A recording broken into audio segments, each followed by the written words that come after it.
On behalf of the entire Fifth Wall team, let me thank each of you for joining.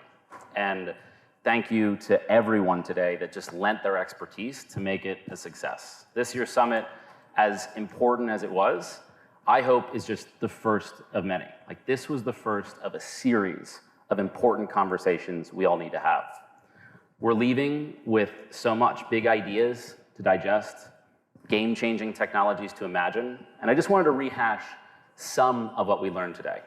Pioneering the circular economy, EV capabilities within residential and commercial buildings, making the most of incentives and regulations, bipartisan climate policy tailwinds, driving value in real estate through ESG, and clean materials to eliminate and transform buildings into carbon repositories.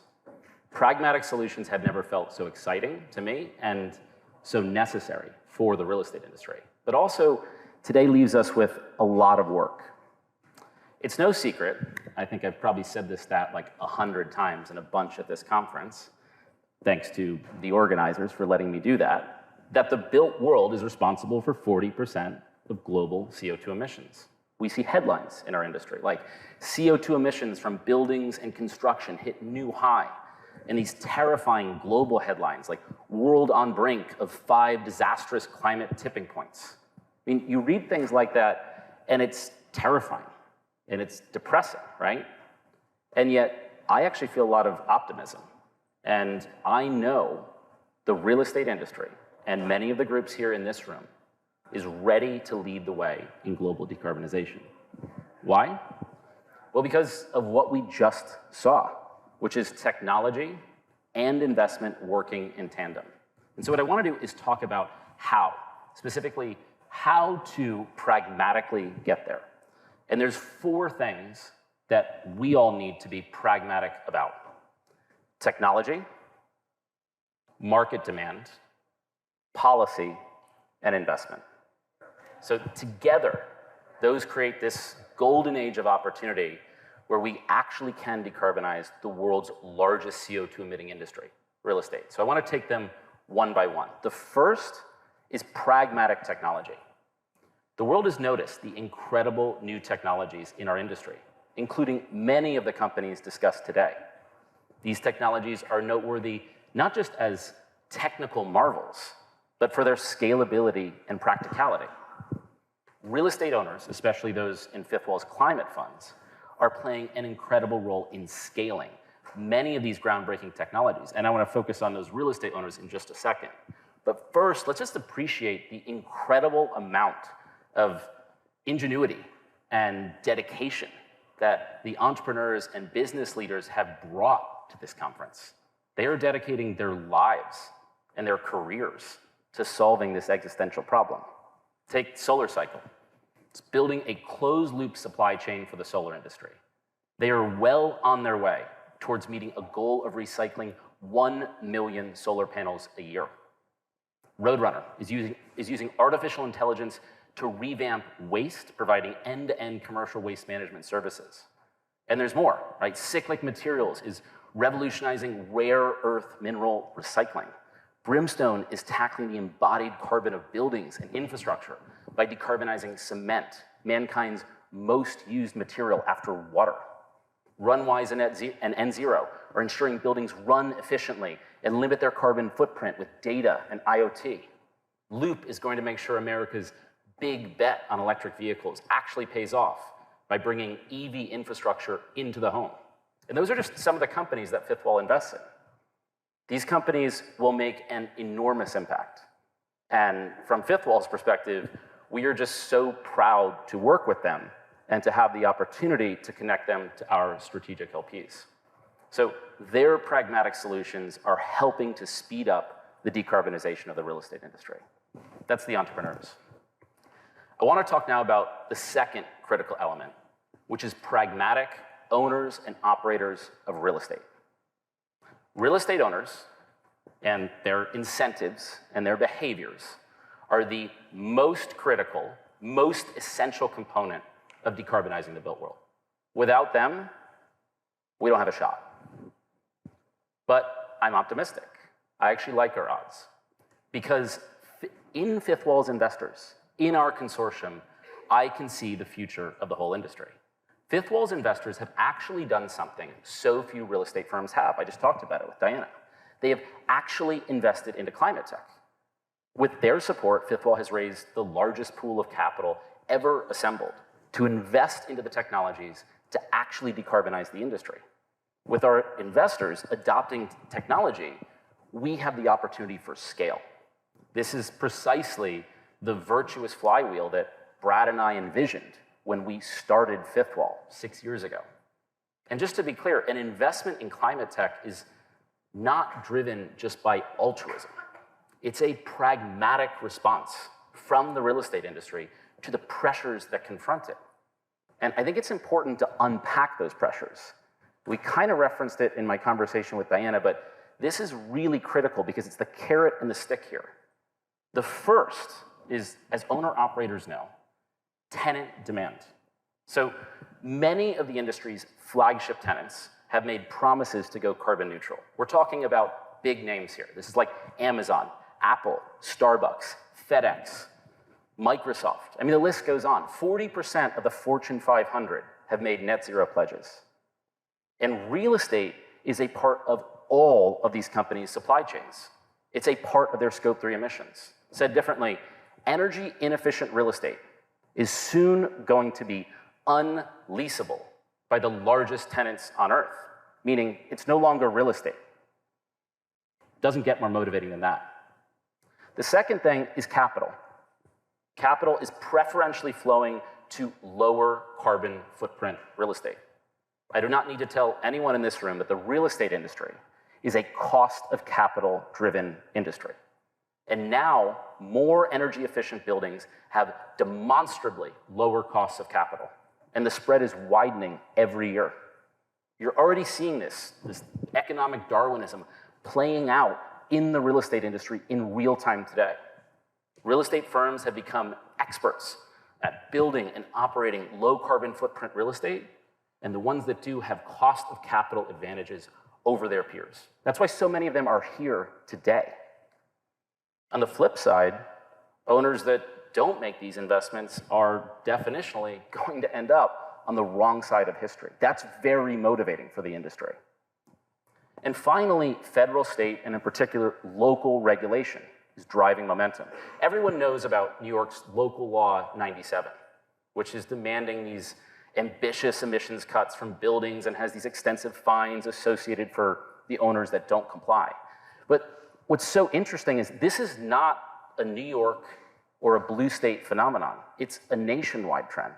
From Alaska to San Antonio, from Salt Lake City to Los Angeles, from Portland, Maine to Portland, Oregon, states and localities are adopting new building requirements that center on decarbonization.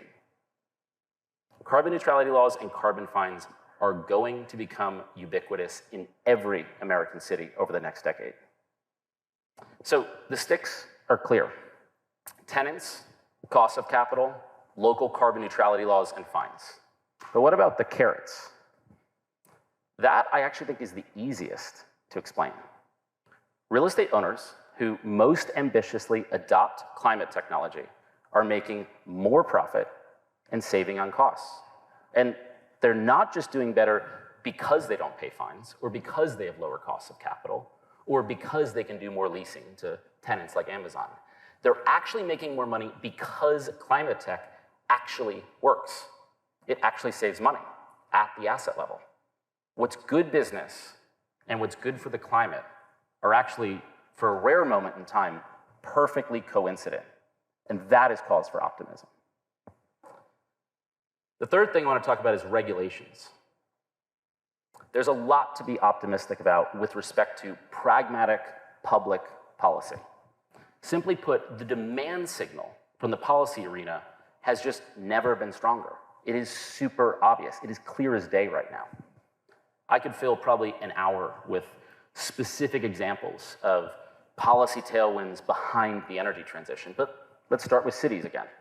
San Francisco is demanding commercial buildings bigger than 10,000 square feet benchmark their energy performance annually and disclose results.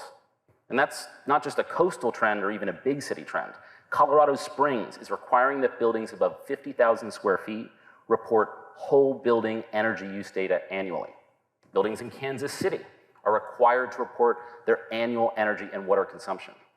You might be surprised to learn that Arkansas has some of the most aggressive decarbonization rules, requiring owner-operators to achieve 3% annual energy reductions.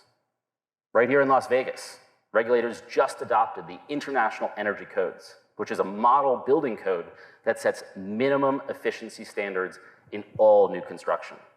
And we haven't even addressed the most important and ambitious carbon reduction targets we're seeing at a state level. Governor Wes Moore committed to reducing Maryland's carbon emissions by 60% by 2030. California, Virginia, Hawaii must be carbon neutral by 2045. And a number of other states must be carbon neutral by 2050. Like, you could run out of breath talking about these stats.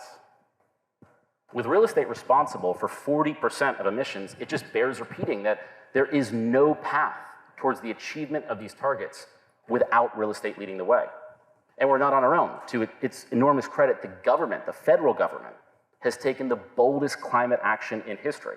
It has the Inflation Reduction Act and the Infrastructure and Jobs Act, which is investing hundreds of billions of dollars into climate resilience, weatherizations, zero-emission transportation, and electric infrastructure. Specific federal agencies, including the representatives in the room with us now, are providing further opportunities for innovation and deserve recognition for it. The General Services Administration has its Green Proving Ground program, which opens GSA's enormous real estate holdings as a testing bed for innovative climate tech companies. GSA gets to lower its energy footprint, it gets to lower its energy bills, and many fifth wall portfolio companies get to prove that their technology works with the US government. It's a game-changing win-win. And I could go on, the Securities and Exchange Commission and the Department of Energy, but it's the end of the day. But it is clear that all levels of government are putting tremendous resources behind pragmatic, action-oriented approaches. And that is cause for optimism. Lastly is pragmatic investment, which is what we do. And I think there's a lot to be optimistic there, too. Of course, it's not just governments that are investing in decarbonization. Private capital markets are focused on the built world, and investment is continuing to flow into this space. Private markets understand that money motivates. I've long said that the energy transition will represent the largest mobilization of capital in human history, and it will. I mean, imagine if the entire Cold War defense budget had gone towards keeping the planet from overheating. That is an economic opportunity, and that is exactly what's happening. Those are the stats you just heard. Why am I certain that investment will only continue to grow into climate tech? Well, here's why.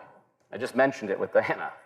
Fifth Wall's inaugural climate fund 5x'd the amount of capital that the real estate industry had ever committed to the technologies to decarbonize itself. That's amazing. But we're not done. We've got to raise a lot more money from a lot more real estate owners. This opportunity requires more money. And I hope that other funds raise more money. Like, more is better for the real estate industry, more is better for the entrepreneurs in the room, and more is better for the world. The world should be rooting for everyone here to raise more money. So buckle up. Before I close out, I want to take a moment just to thank the Blueprint team for putting on Fifth Wall's Climate Summit, specifically Martin, David, Vic, Jessica, and Nicolette, who have been incredible partners in bringing this vision to life, and without whom none of today would have been possible. And of course, it goes without saying that none of this could have come together without the amazing team at Fifth Wall. Fifth Wall, I think, has been a beacon of change for the real estate industry through events like this, and none of this would be possible without the amazing team that we have. So thank you to the team at Blueprint, thank you to the team at Fifth Wall. I want to leave you with this. The magnitude of this crisis and the immensity of this opportunity at hand does not afford the luxury of pessimism. Pessimism is a luxury. There's only one way forward, and that is decarbonization. We can commit to a rigorous, unsentimental approach to cutting emissions. We can aggressively adopt game-changing technologies. That is the path, and that is the plan. Even in the face of all the negative narratives, all of us here, every day, all the obstacles, I am a pessimist. Just kidding. No, I'm an optimist, hopefully. I'm just making sure you're still listening. I'm an optimist because of two things. One is what I just said and what I've seen at Fifthwall, which is pragmatic entrepreneurs, pragmatic real estate owners, pragmatic policymakers, and pragmatic investors. That's real, and you heard a lot of it today. And the second thing is the fact that so many of them are here in this room for the first time. Really, for the first time. We're here because of pragmatism. Hope without pragmatism is a wish at best. Hope with pragmatism is a plan. We can actualize that plan with the people sitting right here, right now. And what I am asking everyone here to do is to spend the next 364 days actualizing your plan and proving hopefully all of us right, driving the real estate industry towards a net zero future, and then come back next year and tell us all about it. So I want to thank you all for coming, and I hope to see you all next year.